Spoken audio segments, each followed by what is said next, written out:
Kabut di atas Pakuan. Kabut turun perlahan di atas hutan yang mengelilingi Pakuan. Embun menggantung di ujung daun, dan suara kicau burung bersahut-sahutan dari arah hulu Sungai Cisadane. Di tengah bentangan lembah dan perbukitan itu, berdirilah Pakuan Pajajaran, kota yang disebut para pujangga sebagai Ibu Tanah Sunda, tempat para leluhur menanam akar peradaban. Arya Wisesa, seorang juru tulis muda kerajaan, berjalan menyusuri jalan berbatu menuju balai istana. Di tangannya, gulungan daun lontar berisi catatan tentang musim hujan yang datang lebih awal dari biasanya. Ia selalu mengamati langit, seolah setiap tetes hujan membawa pesan dari para dewa. Bogor, gumamnya pelan. Kata itu berasal dari Baruh atau Bokor, yang berarti lembah.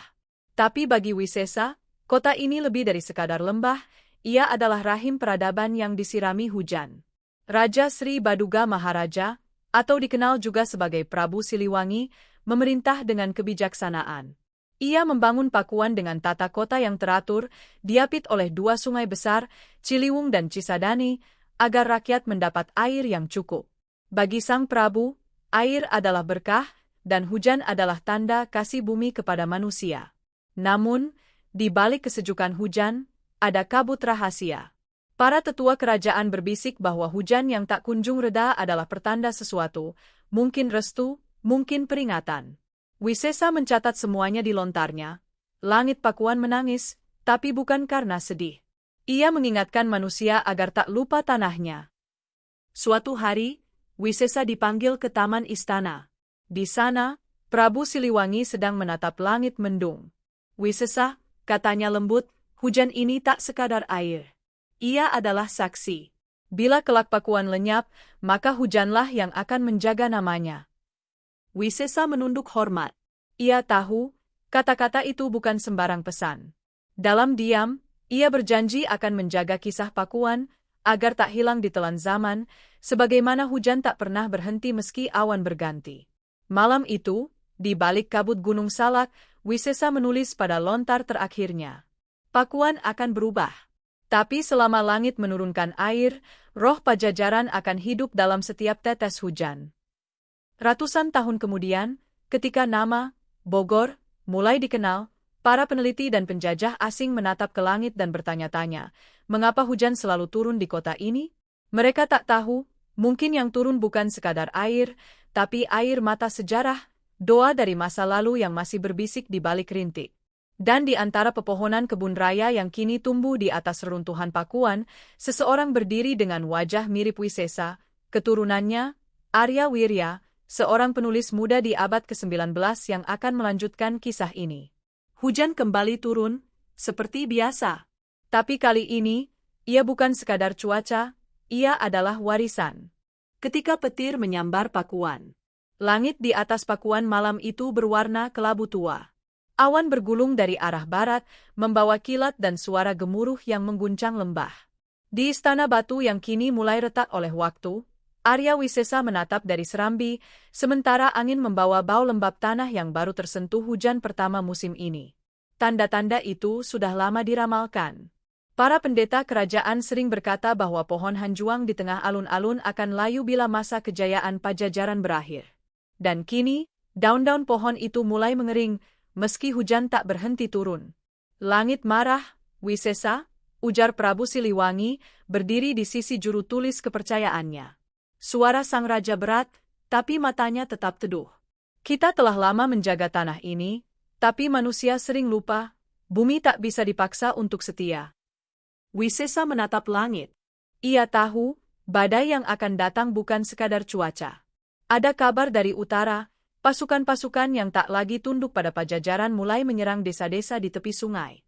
Sementara di selatan, para bangsawan muda berebut pengaruh, memperebutkan sisa-sisa kekuasaan. Ketika petir pertama menyambar menara istana, langit seolah terbelah dua. Malam itu, Pakuan Pajajaran dilanda kekacauan. Suara perang, tangis, dan derap kuda bercampur dengan derasnya hujan. Api membakar atap-atap jerami, tapi hujan terlalu deras untuk memadamkannya. Wisesa berlari ke ruang arsip kerajaan, menyelamatkan gulungan lontar yang berisi sejarah Pajajaran, semua yang ia tulis sejak masa muda. Bawa ini, ujar Siliwangi padanya. Jika kota ini jatuh, biarlah hujan menyembunyikan kita, tapi kau harus membawa kisah ini ke masa depan. Wisesa menunduk, menahan tangis. Baginda, aku tak bisa meninggalkan Pakuan. Tidak ada yang benar-benar pergi, jawab Sang Prabu. Kita hanya berpindah menjadi cerita.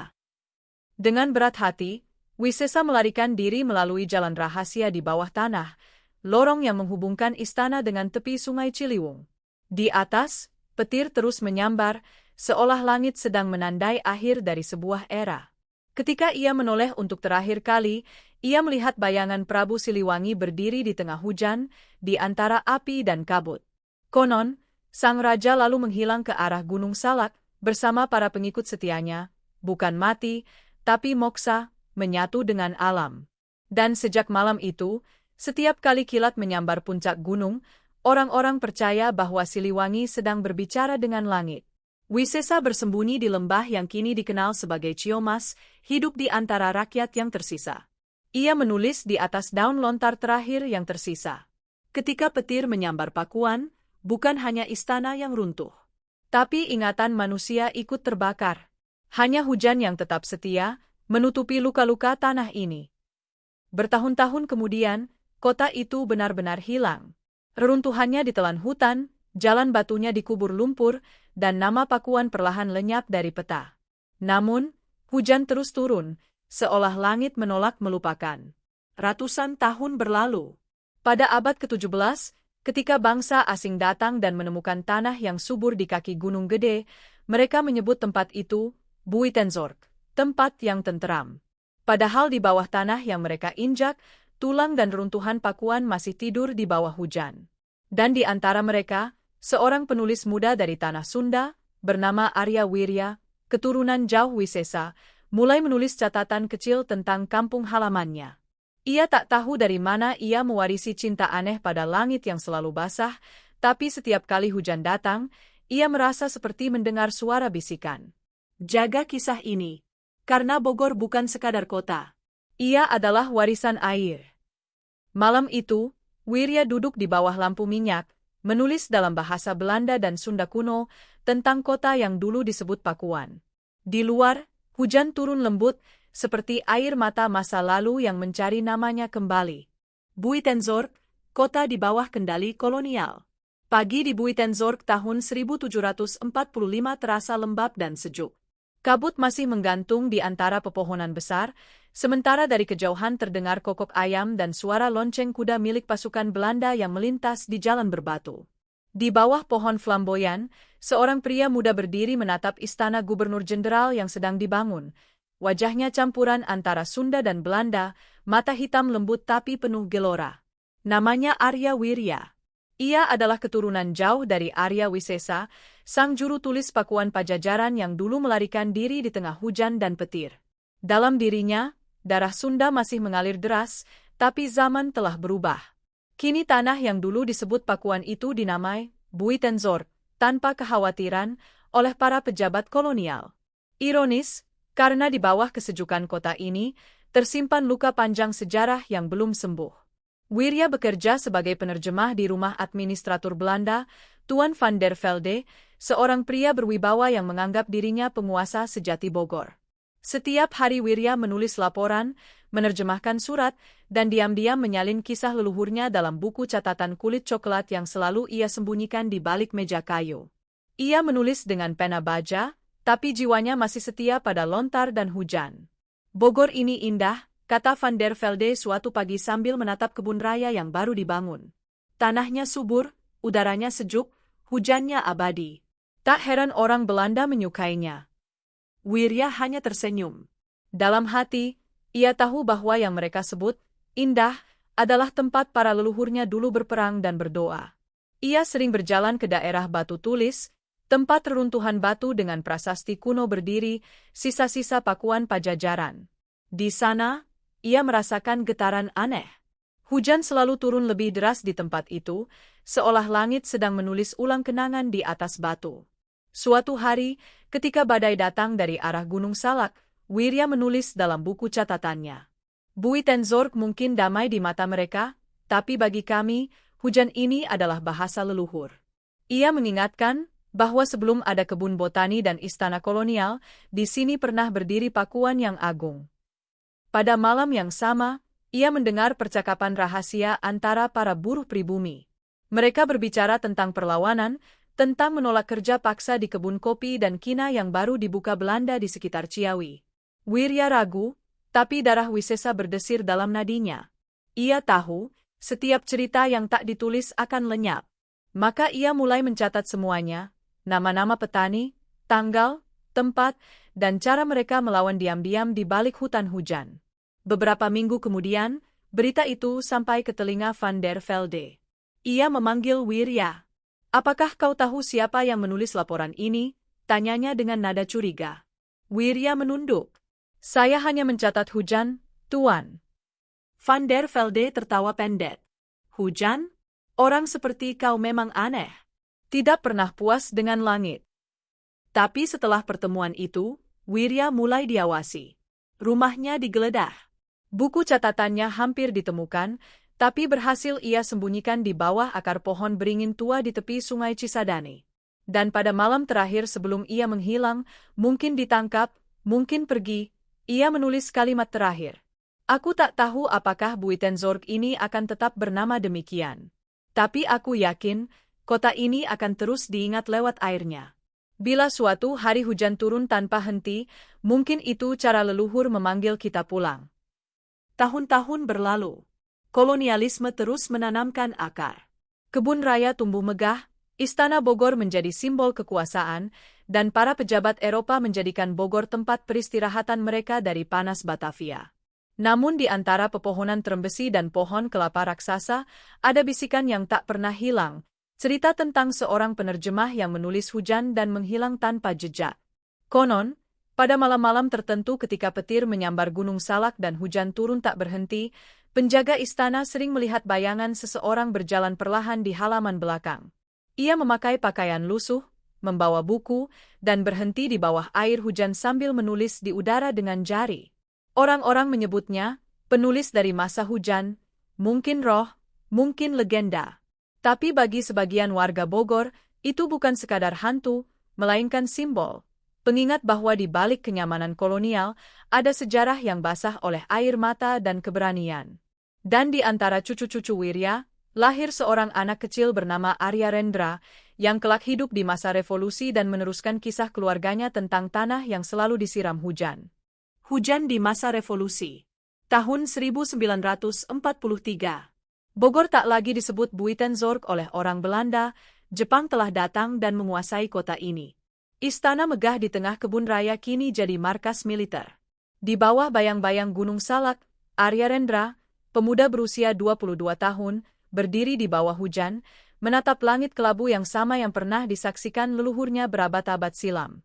Sejak kecil, Rendra tumbuh di rumah tua peninggalan ayahnya di Kampung Empang. Di rak bambu ruang tengah, tersimpan sebuah buku tua dengan kulit coklat, berisi tulisan-tulisan yang tak sepenuhnya ia pahami. Di halaman pertamanya tertulis nama Arya Wirya, dan di bawahnya, kalimat dalam bahasa Sunda kuno.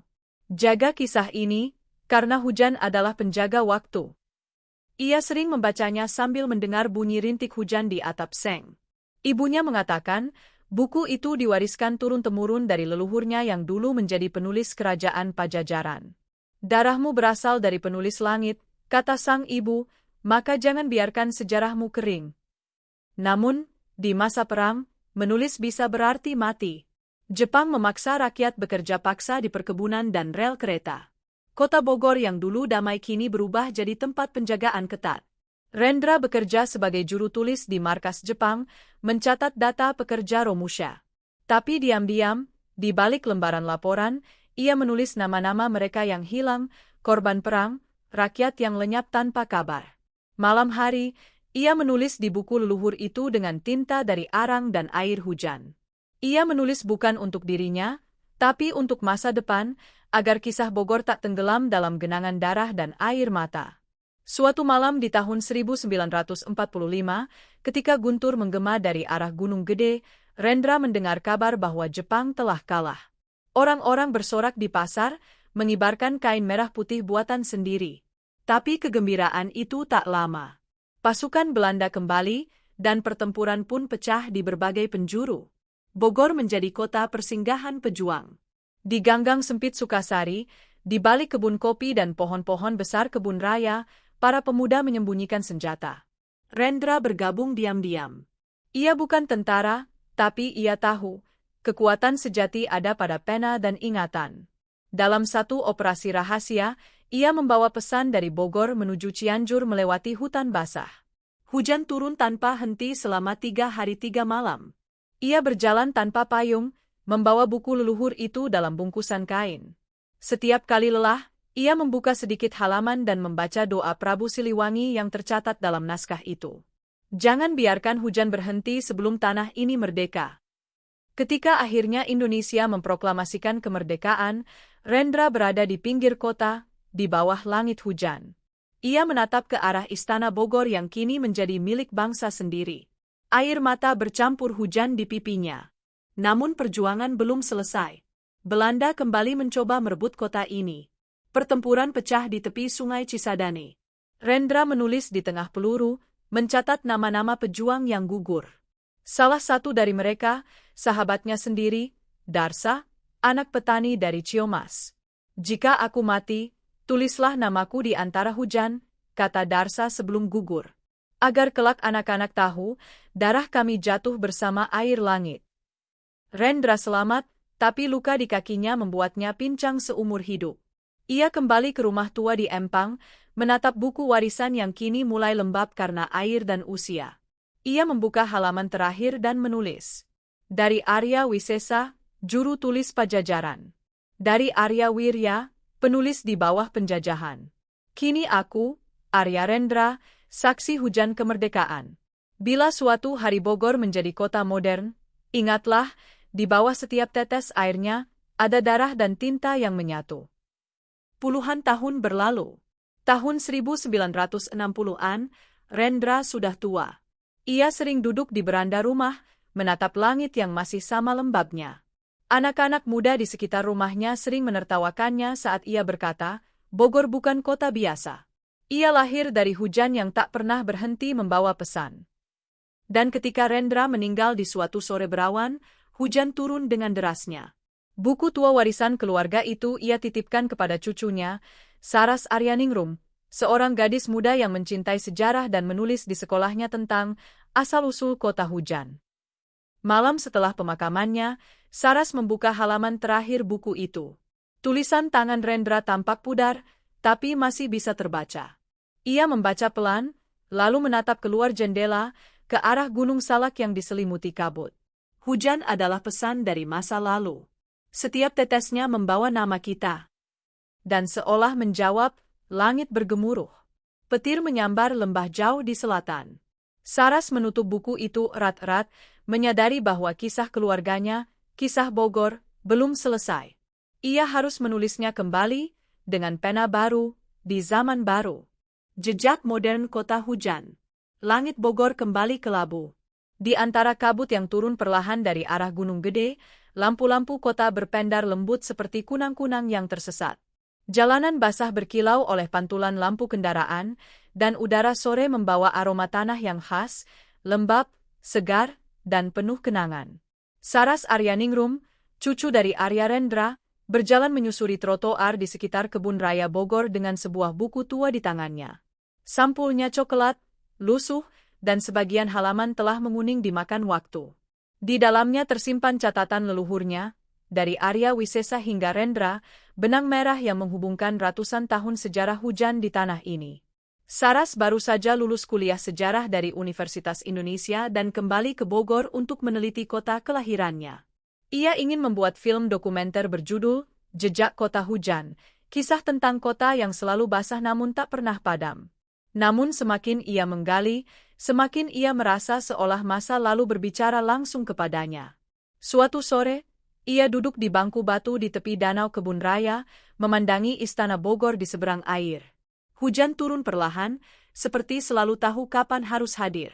Saras membuka halaman pertama buku warisan itu. Tulisan tangan kuno terbaca samar. Selama hujan turun, Pakuan tak akan hilang. Air adalah kenangan, dan setiap tetesnya membawa nama leluhur. Ia merinding. Kalimat itu seolah berbicara langsung kepadanya. Di halaman berikutnya, tertulis nama Arya Wisesa, Arya Wirya, dan Arya Rendra, dengan kisah mereka masing-masing. Setiap generasi hidup di bawah langit yang sama, dalam masa yang berbeda, tapi dengan satu ikatan, hujan. Saras mulai menelusuri tempat-tempat yang disebut di buku itu. Ia berjalan ke batu tulis, menatap prasasti tua peninggalan Pajajaran. Ia mengunjungi empang, tempat rumah leluhurnya dulu berdiri, kini menjadi deretan toko dan rumah modern. Ia naik ke kawasan Ciomas, mendengar suara hujan yang jatuh di atap seng seperti musik lama yang tak pernah usai. Di setiap tempat, ia merekam gambar, mencatat cerita, dan membaca ulang potongan catatan para leluhurnya. Ia merasa seolah tidak berjalan sendiri, ada langkah-langkah lain bersamanya, langkah yang berasal dari masa lampau. Suatu malam, ketika hujan turun tanpa henti, Saras bermimpi.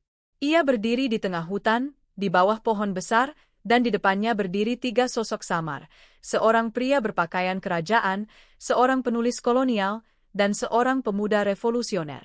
Mereka menatapnya dengan mata yang teduh namun dalam.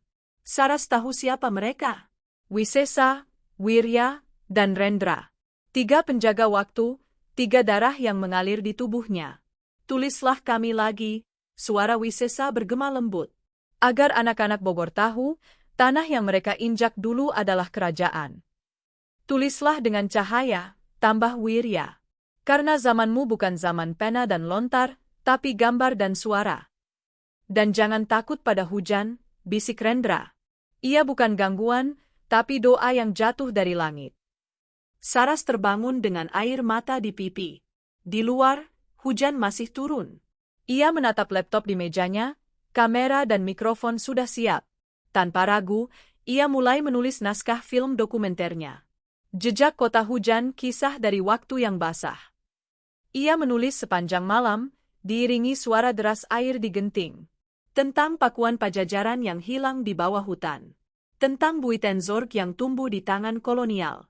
Tentang Bogor yang menjadi saksi revolusi dan lahirnya bangsa. Tentang setiap generasi yang menulis kisahnya di bawah langit yang sama. Beberapa bulan kemudian, film itu tayang di festival lokal. Dalam salah satu adegannya, Saras berdiri di bawah hujan deras di depan Istana Bogor sambil berkata, "Hujan di kota ini bukan sekadar cuaca. Ia adalah ingatan." Ia membawa suara dari masa lalu, dari Prabu Siliwangi, dari juru tulis Pajajaran, dari pejuang, dari rakyat. Setiap kali air jatuh di tanah Bogor, sejarah berbicara lagi. Penonton terdiam. Beberapa meneteskan air mata. Di luar gedung bioskop kecil itu, hujan turun perlahan, seolah mengiringi tepuk tangan yang menggelegar di dalam ruangan. Beberapa tahun kemudian, dokumenter itu menjadi inspirasi banyak orang. Anak-anak sekolah datang ke batu tulis membawa bunga. Para pelajar membuat film pendek bertema sejarah Bogor. Nama Saras mulai dikenal sebagai penulis hujan, bukan karena ia ahli meteorologi, tapi karena ia menulis tentang jiwa kota yang hidup di bawah awan.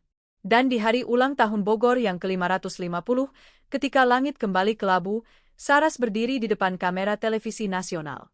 Bogor disebut kota hujan bukan hanya karena langitnya sering menangis, katanya, tapi karena setiap tetes airnya adalah kisah. Dari Pakuan hingga kini, kita tak pernah benar-benar terputus dari masa lalu, hanya berubah bentuk, dari tinta ke cahaya. Di belakangnya, Gunung Salak berdiri gagah, diselimuti kabut tipis. Sebuah pelangi muncul perlahan di ufuk barat, menembus kabut dan cahaya sore. Saras menatapnya lama, lalu menutup buku tua itu dengan senyum lembut. Ia tahu, kisah leluhurnya telah kembali hidup, bukan hanya di layar, tapi di hati orang-orang yang mencintai kota kecil berhujan itu. Dan di udara yang lembab, samar-samar terdengar suara, entah dari angin, entah dari masa lalu. Selama hujan turun di Bogor, kita tak akan pernah mati. Jejak Kota Hujan. Hujan telah menjadi napas kota ini sejak awal mula peradaban. Dari reruntuhan Pakuan Pajajaran yang tertidur di bawah tanah, hingga jalan-jalan modern yang dipenuhi kendaraan, Bogor tetap setia pada langitnya yang basah. Bukan sekadar air yang jatuh dari awan, tapi pesan dari masa lalu yang disampaikan dari generasi ke generasi melalui pena, darah, dan ingatan. Kini, setiap kali hujan turun di kebun raya, di Istana Bogor, di Batu Tulis, atau di gang sempit Kampung Empang, seolah waktu berhenti sejenak. Dalam setiap tetesnya, ada nama yang tak pernah hilang. Pakuan, Pajajaran, Buitenzorg, dan Bogor, satu jiwa dalam air. Selama langit masih menangis, kota hujan akan terus bercerita.